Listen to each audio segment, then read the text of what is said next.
Welcome back to Two Guys and a Stack of Comics. That's Mike. I'm Reed. Today we're going to do a video on a kind of underappreciated classic in both me and Mike's opinion, featuring There's a spoiler? everybody's favorite Jade Giant, Yeah. the Hulk. We recently did kind of a video review of all of the MCU films. It really got me and Mike talking about comic book movies that we liked and that we loved. And one of the interesting things is both of us kind of had to look and see if a movie we both really liked was actually like considered part of the MCU, and it's not. And that is actually the 2003 version of the Hulk that starred Eric Bana, Jennifer Connelly, and was directed by Ang Lee. It's 20th anniversary of the movie actually this year, coming out 20 this year years in 2023. And I would just like to say, there's a lot of videos out there heavily critiquing the movies, and we just got through critiquing someone on 32 movies. So there's plenty of content out there. But what I've always said to Reed over the years, and he can attest to this, is it's just amazing to see this material in movie form, any way, shape, or form. Yep. For someone like me who's been collecting comics since before there were comic book movies, when I remember when Superman came out, it was just incredible that he was going to be on the big screen. Yeah. And then after Superman ended, we kind of thought, they would never dare put a lesser character. Of course, they would do Superman. He's the most famous superhero of all time. So, but yeah, that was probably going to be it, and that was my expectation until years later when they started doing more of them. So, first of all, I love to see a comic book movie, even if it doesn't follow the comics. I've always separated them out as they're two different things.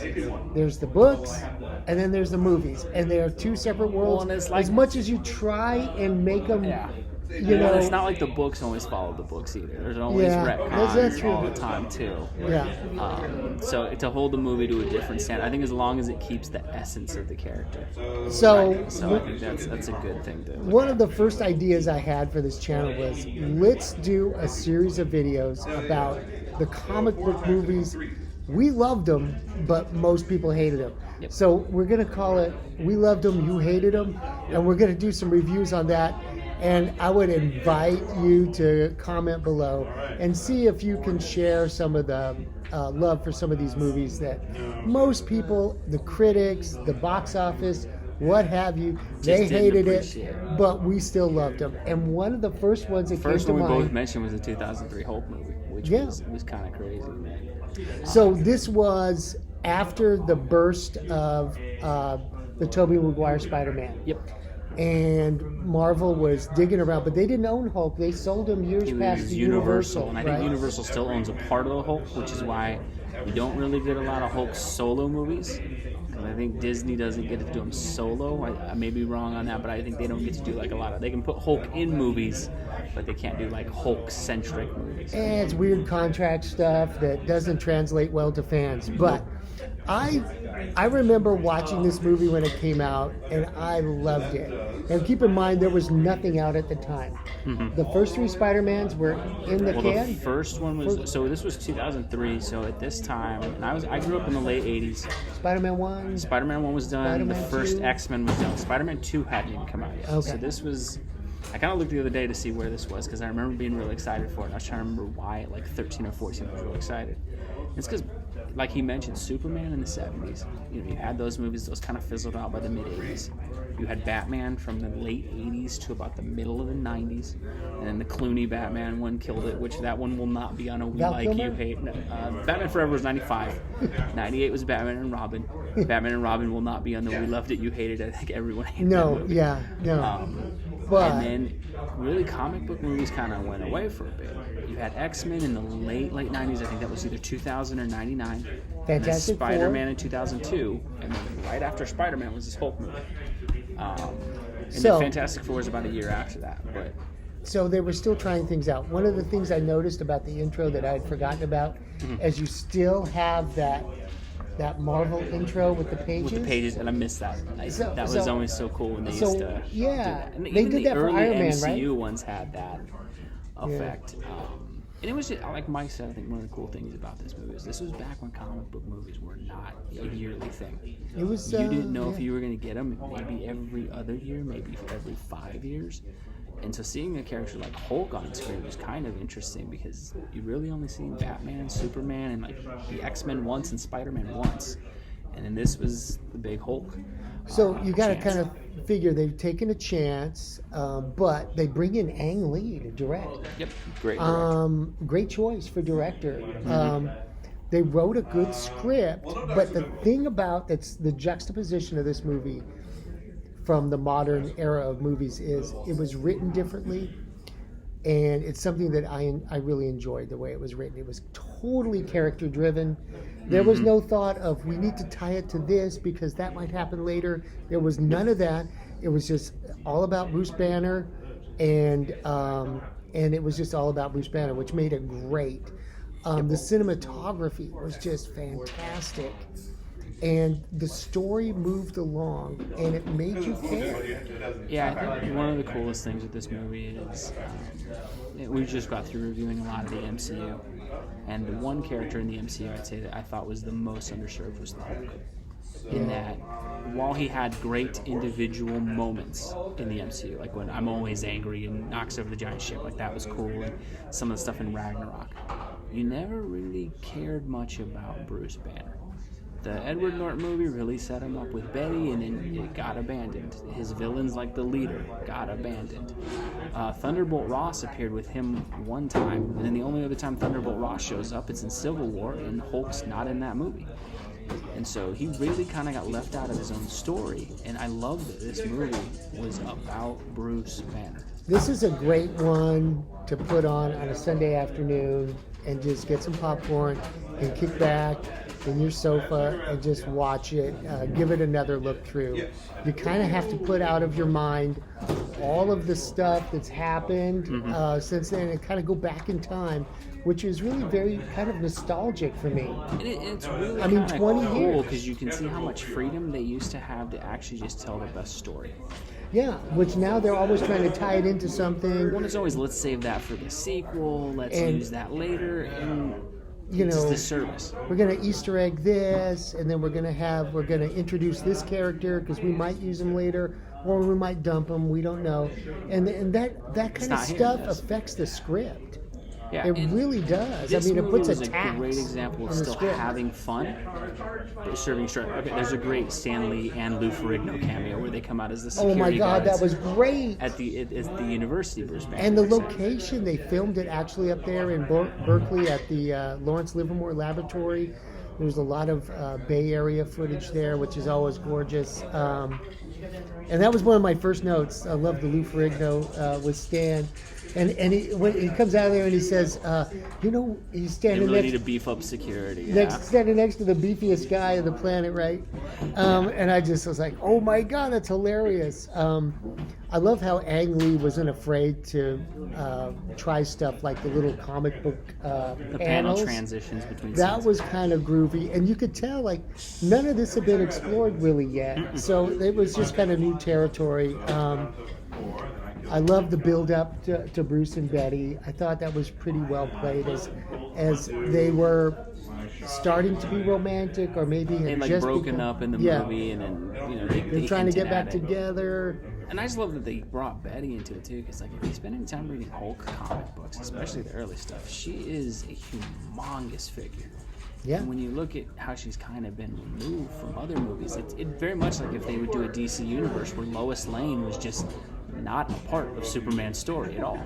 It would be very weird. And this movie, the connection they draw between those two, and I think how well cast both of them are. Oh my is the other God! part. Is Yeah, that this movie was brilliantly cast with Sam Elliott and Eric Bana and then Jennifer Connelly. Jennifer Connelly. I think especially Eric Bana and Jennifer Connelly you can really buy them as a couple in the movie. Yeah, And yeah. Jennifer Connelly is one of the coolest actresses, and like she literally looks like they plucked her out of a comic book panel. She really Like, does. It's really really cool to see how they built that. And I love the made you way care. Ang Lee did his dissolves and his transitions. I mean, they were very daring and kind of new. And I also put here Danny Elfman's score was Danny Elfman. it was like an homage to Vertigo. If you've ever seen Vertigo, remember? The old movie. Yeah, I mean, and that really helped carry the movie. I loved, and this is something that most people probably hate about the movie, especially if they're used to Endgame and Infinity the War, MCU. and they'll go back and watch this movie. I love the quiet parts of this movie. Yep. And what was so cool about it is like directorially, I think he used them to build the tension, because you'd have these quiet moments and the actors are just kind of talking to each other, characters being built, stories being told, and the quiet parts of the movie just really stood out to me. And then it also made the action stand out even more.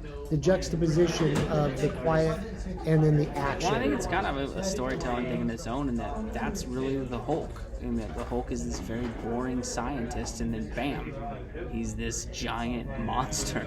And that really hits home when you have these really dialogue-based scenes that are based on human connection, and then all of a sudden there's giant monster running through smashing everything. It really delivers on that premise of the Hulk, of this man who has this monster contained within him. And I thought that was great. Nick Nolte. Nick Nolte is the villain in the movie as his father, David Banner. And he played that part well. He plays it great, and again, it's one of those things where there's actors that used to get cast who just kind of came off like scumbags very well. And Nick Nolte in this movie, he's evil the second he shows up, but it works because you're supposed to hate that character. And I think one of the coolest things for me watching this movie is I've always liked it, but my wife has refused to watch this movie because she's heard horrible things about it, and she's just not a huge comic book fan. And I finally got her to sit down and watch it. And after, she's like, that was a great movie. And the reason I liked it is I actually care about the Hulk in this movie. Whereas in the MCU, I just think he's a dumb green guy. It's kind of one of the few comic book movies you could take a date to and your girl would not be totally bored with it. Well, and I think that's the strength of the Hulk as a character, and I think that's what's missing out of a lot of things. Is like the tone for the Hulk is perfect in this movie. The Hulk is not portrayed as a superhero in this movie. No. He's not, and that's how it should be. The Hulk is not Batman. He's not Superman. He's not Iron Man. He's not Thor. He doesn't swoop in and save the day when there's a cat in a tree or a kid's about to get hit by a bus or something like that. It's not the Hulk. The Hulk is a man who has a curse, basically. Yep. And he has to control it, and it is what caused him to survive that gamma burst. And we see a lot of that in this movie. But I love that it was a gimmick. It gave him some moments where he would act heroically, but it really treated the Hulk like he is, like this nuclear bomb that as long as you aim it in the right direction at something worse, it's okay. Yeah. But there will always be collateral damage. And I love that the movie just went with that instead of the standard, like, let's just create a superhero story. And that is so true about the character. So they grappled onto it. They had a really good director, really good actors, very good cast, good script. It's not your traditional superhero movie. No. It's just a good movie. Yeah, and I think that's that happens to have a superhero in it. It was something that I think if you just made this a drama movie about a child who underwent extreme trauma and his relationship and trying to cope with that, this would actually be a good movie. You mix that in with the Hulk, and you get some cool CGI scenes where that coping scene turns into a giant monster who can smash It starts tanks. rampaging around. And that's why it's great. And I think it really touches on what comic books can do. One of the things we always talk about is how comics is such a good medium. You can have stories that explore genuine things like that and mix it with some fun. I remember the first time when he jumped in the movie, and I was like, that's just like in the comics. No. Just like how I imagined it would be in the comics. And it was a big deal for that to be in 2003, seeing that on the screen. It felt like they let the Hulk be the actual Hulk in this movie. What I really don't like when the Hulk shows up in movies now, he always gets reduced down to the power level Side they character. need him to be in. Yeah. So the Hulk in one movie can punch like a skyscraper out of the sky with one hit. Yeah. And in the next movie, Thanos can pick him up with one hand and slam him to the ground like he's dust. Yeah. And I get it. It's a storytelling thing. When you have a shared universe, you have to do that. I love this movie, the leaping that the Hulk does. When you go look at old Hulk comic books, It looks just like his that, right? giant leaps that he has in his initial comics. Yeah. The conflict that he has with the military in the movie. And I liked that they had that in there. And it's like, it really felt like a real kind of story as far as like, yes, a giant green monster is a very thing out of fiction. But how would the real world react to something like that? It would probably be very much what they try to do with Bruce Banner, of lock him down, try to control it, experiment on it, how can we harness this? And I like that it never lost that.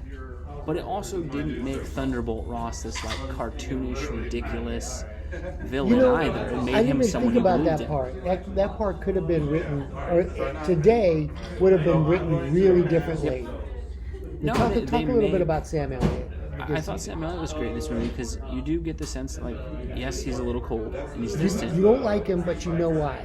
but he is doing what he believes best. And he comes off as a believable antagonist for the Hulk, where he's not evil, he's just got different objectives. Yeah. And then you throw in the fact that someone who has what Bruce Banner has coursing through him that could turn to the Hulk, of course he wants to protect his daughter. Yeah. Now, some of the great scenes is between him and Betty, where you can see he's genuinely hurting that he has to do that to his daughter. Yeah.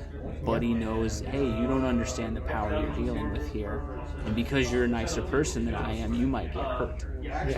They do have one cartoonish villain in the movie, which was Talbot. Yeah. But there's always a villain that's needed in a movie like that, and I like that they kind of made him a throwaway character, and it worked for the plot of the film as well. The main villain of the film, the dad in this movie, David Banner, I thought was another part that I really liked in that. Nick Nolte played him well. Played him well. I think I was a little bit disappointed at the end, and I don't know if it was because the special effects weren't up to They what they weren't were there, trying yeah. to portray. It kind of turns into like multiple comic book characters because it's kind of like that. What's that? Zizax, the energy villain, the Avengers fight, and then The guy that can change into anything he touches. Man, I'm forgetting his name right now. But yeah, You know the Absorbing one. Man. Absorbing Man, yeah. That he can kind of turn into things, and it was an interesting take on it. But I think the strength of the movie is you don't even really care that the villain's powers are the greatest. It's completely the conflict between what his Father and father has son. done to him. And I think one of the things that I really related to watching this now as opposed to when I was younger, being a father myself now, seeing a father as someone who inflicted that damage on his kid, that emotionally resonates because as you get older, you kind of realize how vital that father-son relationship is. And it explains someone like the Hulk, where if someone destroyed what should be a sacred relationship, it would create that kind of anger and social distance. And it really was well done by Ang Lee on that. I kind of like the way they wrote that thread through the whole movie. Like he would be some version of the Hulk, no matter what, because of what had happened to him, and so it gave it a thread of reality to it, and also Sam Elliott was also a thread of reality to it, a sobering like this is how the establishment, the military deals with stuff like this. Yeah. Should there ever be anything like this, they will go after it with tanks and Blackhawks and whatever else they need to try whatever to they need contain to. it and take it down. Yeah. And I liked too. I mean, there's a part also with comic book movies that I do love. Like I love that every time the Hulk like takes on a tank in this, like throws it across the sand, so they do cool. show that the soldiers are okay. Yeah, Like, no one he died. empties them out. Remember the Empties turret? them out. One he And then- tosses like yeah. 5,000 feet across the sand. They show that the pilots inside are okay. Because that's Bruce Banner. And I appreciated it because you do want the Hulk to still be a character. And if the Hulk's killing soldiers who are just doing their duty, it's very hard to root for him. That would be like the DC version of Hulk. Yeah, in the DC 90s. version would have had the Hulk decapitating people. Yeah. And Not gosh, not DC. not the Bruce Banner we all know and love. And they carried it through. So what do you think? I mean, this was a movie that they just panned. No, it's For funny because you years, go they back said it and was terrible. It's seen as like this disastrous movie, and I know there's some of a cult following behind it now, but for years this was like the boring. What were they thinking? It needed more beat 'em up action in it, and I think that's actually one of the things that's weirdest to me is it's a fundamental misunderstanding of the Hulk. I think people want the Hulk and expect the Hulk to be this giant monster who just punches things. All the time. And it's not really that. The Hulk is truly, it's Dr. Jekyll, Mr. Hyde kind of in a comic book form of this. Man versus beast, you versus your dark side. Do you let your demons control you or do you control them? And they did such a good job capturing that. And then I think the ending of the movie is one of the cooler ones where he's kind of got a better grip on the Hulk and we see him, he's been hunted down, everyone thinks he's dead, and he's out in the forest just kind of taking care of refugees. And he delivers that great. You're making me angry. You wouldn't like me when I'm angry, although in Spanish, which I'm not going to try to do because I'll botch it. But he does it so well, and the eyes light up green, and you hear that Hulk roar as it zooms away into the distance. Very reminiscent of the TV show. Really cool way to end. I loved it. I just loved it. Really think this is a movie that's worth a second look. If you haven't watched it in a while and you've kind of just let the predominant opinion that this is not a good movie, kind of watch it. Only disclaimer, the CGI, it's 2003, so it's not the MCU. No. It's not what we've seen in recent years. It's for its time, it was fantastic. It really was. I remember being amazed. Yeah. But now, after just going back through and watching some of the 32 ones, you kind of notice, there's a gap. There's some improvements that have happened. They've made improvement in CGI in 20 years.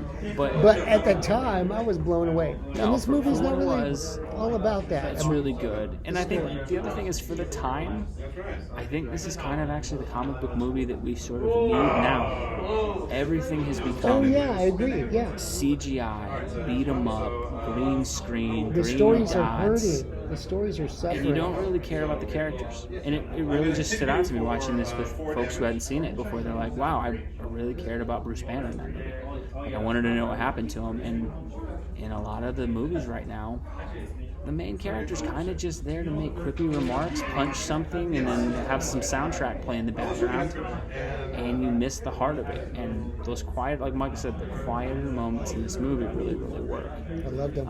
For the Hulk. And so it's a great movie. It's a great comic book film to watch. If you're a fan of the Hulk, I'm sure you've seen it a lot, but maybe if you had a negative opinion of it, go back and revisit it. It has a lot of the depth of the soul of the character it shows.